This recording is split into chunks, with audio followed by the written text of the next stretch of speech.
Panther people, what up? How to beat the Falcons? Pretty simple. I'll let you know what it is. What's going on? You're watching Panthers Post. Thanks for joining us. It is Black Helmet Day, Black Helmet Week. It should be Black Helmet Week every week, but that's not the case right now. That's okay. Panthers can be rocking their black helmets, processed blue jerseys, and you've been hearing from Panther players inside the locker room, and it kind of reminds me of the Deion Sanders saying, look good, feel good, play good, you get paid good. And there's a couple guys on this team who are trying to get paid. Chuba Hubbard, he's on the last year of his contract. Andy Dalton on the last year of his contract. Tay Johnson on the last year of his contract. He's on a loan deal. He's on a prove-it deal right now. So these guys are all trying to get paid. They're going to look good. They're going to feel good. I think they're going to play good against the Atlanta Falcons. And yes, the Atlanta Falcons have been surprising me a little bit. I didn't think Kirk Cousins would get on like the way he is right now. I thought he'd kind of be a shell of himself. He too coming off from an Achilles, but I think he's doing okay. I think he's embracing the culture. I think he's embracing the team.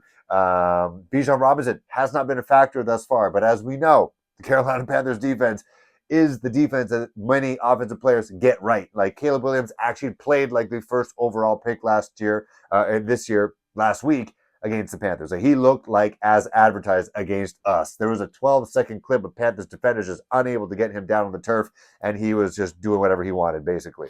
Now, Kirk Cousins, not as mobile, so that's going to be a good thing for the defense, but I'm going to tell you some of the keys to victory, some three players. So I'm going to base these three keys on three players who I think are going to have a massive game that you got to get the Panthers back into a winning position. Number one, Trevon Wallace.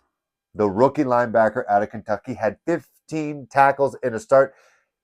The only other Carolina Panther who has done such a thing is one Luke Kuechly. Now, right now, I know I have Cam Newton and Steve Smith out there. That's because I just got the Steve Smith jersey, and Cam Newton just got signed as ESPN as a contributor for First Take, and I think it's going to be absolutely amazing when he gets out there with Stephen A. Smith when they're locked in together. He's definitely the biggest person they've ever had on their set, so it's going to be great.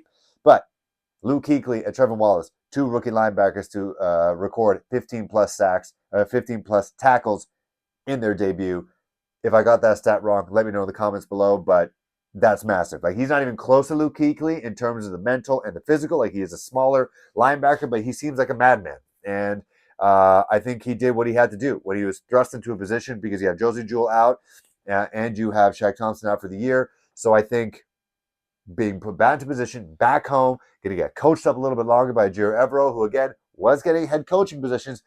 Probably not right now, but I think he's going to have a big game. He has to have a big game to lead this defense because right now there's nothing. It's stopping the run. That is the biggest issue with this squad. You know, you got J.C. Horn doing his thing on the outside.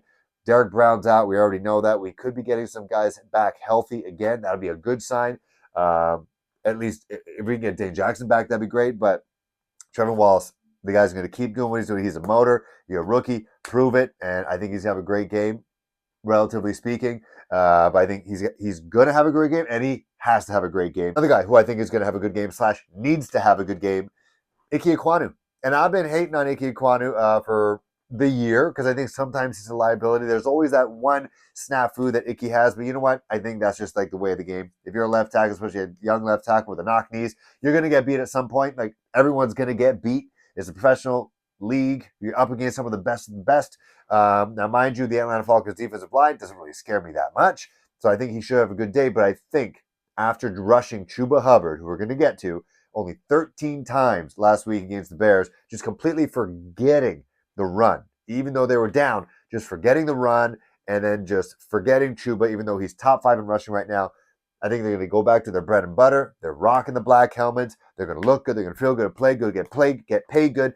Ike Ekwonu, I think, is going to be put back into a position where he is the road grader. That's what he's about. He's a mauler. He and Robert Hunt and Damian Lewis, the guys who are at least healthy right now, because we lost Austin Corbett for the year. Taylor Moton is going to be missing his first game ever in his career. So they're going to do what they know best. They're not going to try to get cute, and they're going to just run the ball down the Falcons' throat. Again, the Falcons' defense, I'm not too scared about them either, at least on the defensive line side. We do know they got some cats in the defensive secondary that, if you remember, week 1, Bryce Young's rookie year, he got picked off twice by the exact same guy who I wanted with the Carolina Panthers. But either way, I see Ike Ekwonu having a big game as well. The third guy who I think is going to have a good game, I'm pretty sure he's going to have a good game. I'm quite positive he's going to have a good game.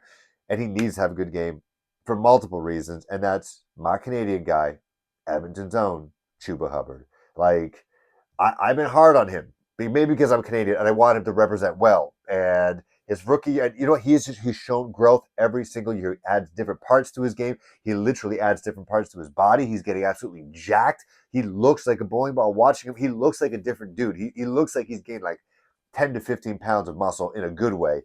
And he is top 5 in the league in rushing right now. He should be top 4 if Derrick Henry wasn't just an absolute monster. But Chuba Hubbard is running decisively. He's running powerfully. He used to let the first guy get him down. That is not the case right now. He is on the jugs machine. He is catching balls. And I think the massive snafu of just forgetting about his existence last week against the Chicago Bears, I think that's eating guys like Dave Canales alive. Like Chuba Hubbard ran for 38-yard touchdown, tying his longest rushing touchdown in his career. I think they're going to run him into the ground. I think I said that on Monday. They're going to run him into the ground. They're rocking their black helmets, the same black helmets. They're not rocking all black the last time they played in prime time. Mind you, this is at a 4:25 Eastern game. Like, this is basically prime time for people up against a divisional foe. And the last time I think it was against the Atlanta Falcons when we had our running back duos rush for a career amount, for a franchise amount. And I think they're going to try to match that with Chuba Hubbard. Like, I'm talking 25, 30 plus carries. They're going to run them into the ground. If they're losing, if they're winning, just pound the goddamn rock. Excuse my language. Because the more you pound the rock and you keep the second down short, the third down short, keep the chains moving, you keep the other offense on the sidelines. That's another type of defense. And so I think Chuba Hubbard is, again, trying to get that money. I think he's running decisively. And again, when you have injuries on the offensive line, you're without Taylor Moton, you're without Austin Corbett, just do what you do best and just get big guys moving forward, pounding guys to the mouth, pancaking them, and then Chuba will find those holes and he'll run decisively. He'll gain at least, I think last week, he was gaining 7.5 yards per carry, and that's with the 38-yard rushing touchdown. But even without that, he was rushing for 5+ yards per carry. You can't ask for more. What you guys think? The keys to victory? I think this game, I think the Panthers come back in a big way. I think the Panthers win 28-24. Let me know what you guys think.